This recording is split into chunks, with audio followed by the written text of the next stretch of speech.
Panorama group, जो सोचता है वो करता है। 2 दिनों से जनता दल यूनाइटेड के भीतर 2 मंत्रियों के बीच में तानातानी की स्थिति पैदा हो गई थी।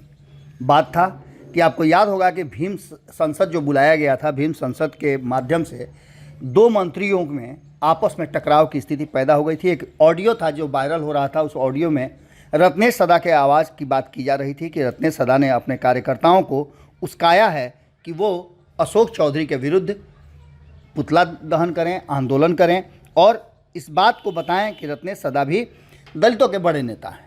अब इन सारी बातों को लेकर के 2 दिनों तक खूब ड्रामा चला, लेकिन इस ड्रामे के बाद हमने जब शुरुआत में ही जैसे ही ऑडियो हमारे पास आया, हमने कोशिश किया कि रत्नेश सदा से बात की जाए, लेकिन रत्नेश सदा ने अपने मोबाइल ऑफ कर लिए थे और वो लोकेशन नहीं पता चल रहा था, कहाँ है कहाँ नहीं है।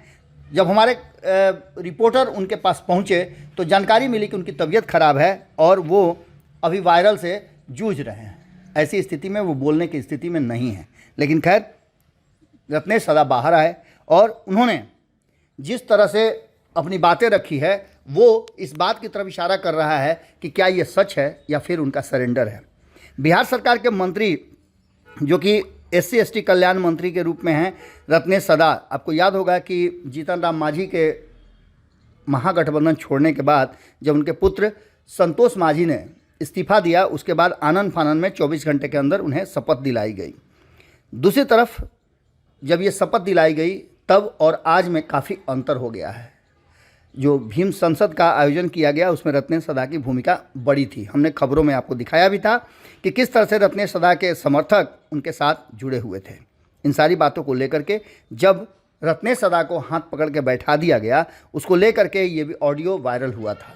इस ऑडियो की हालांकि हमने पुष्टि नहीं की है और अब रत्नेश सदा भी इस ऑडियो को फर्जी बता रहे हैं।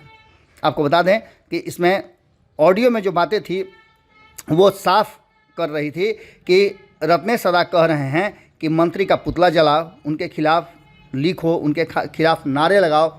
यानी कि ये सारी बातें जो हो रही थी उससे इनकार करते हुए रत्नेश सदा ने कहा है कि भारतीय जनता पार्टी इस पूरे मामले की जड़ में है। उन्होंने कड़ी आपत्ति दर्ज करते हुए ये बात कही है कि ये सब कुछ प्रायोजित किया हुआ भारतीय जनता पार्टी का है।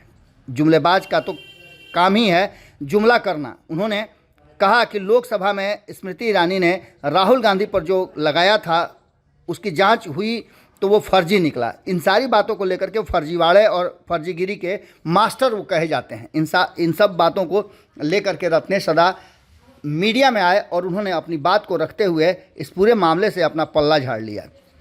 सीधे तौर पर रत्नेश सदा ने मंत्री अशोक चौधरी के बारे में जो कुछ भी बातें हुई थी उसको लेकर के कहा कि सीनियर मंत्री हैं, अच्छे लोग हैं, उनके विरोध में हम कैसे बोल सकते हैं, उनके साथ हमारा रिश्ता भी अच्छा है, कोई खटास नहीं है।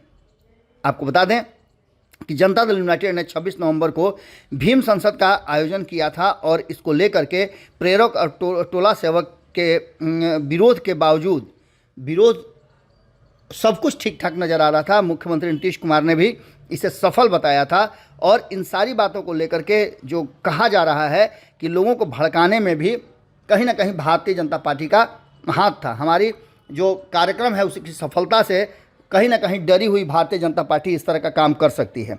रत्नेश सदा बिहार सरकार में JDU कोटे से मंत्री हैं और लगातार वो जब से मंत्री बने हैं तब से लगातार चर्चा में रहे हैं। पिछले दिनों रत्नेश सदा का ऑडियो वायरल हुआ था जिसमें एक समर्थक उनसे फ़ोन पर बात कर रहा है।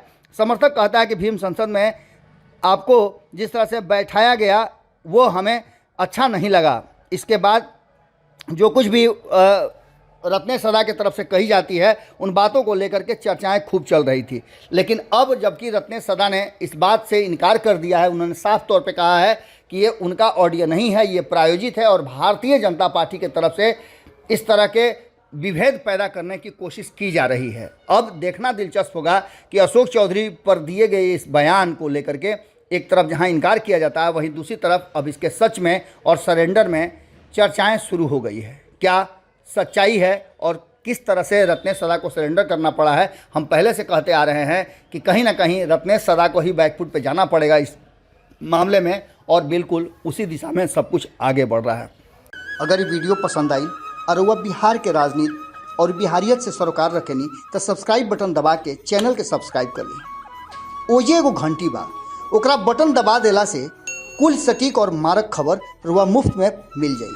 अगर रुआ पत्रकारिता के हमनी के नया प्रयोग में सहयोग कर चाहतानी तो ज्वाइन बटन दबा दी। पेटीएम नंबर नोट कर ली 9386816700। धन्यवाद।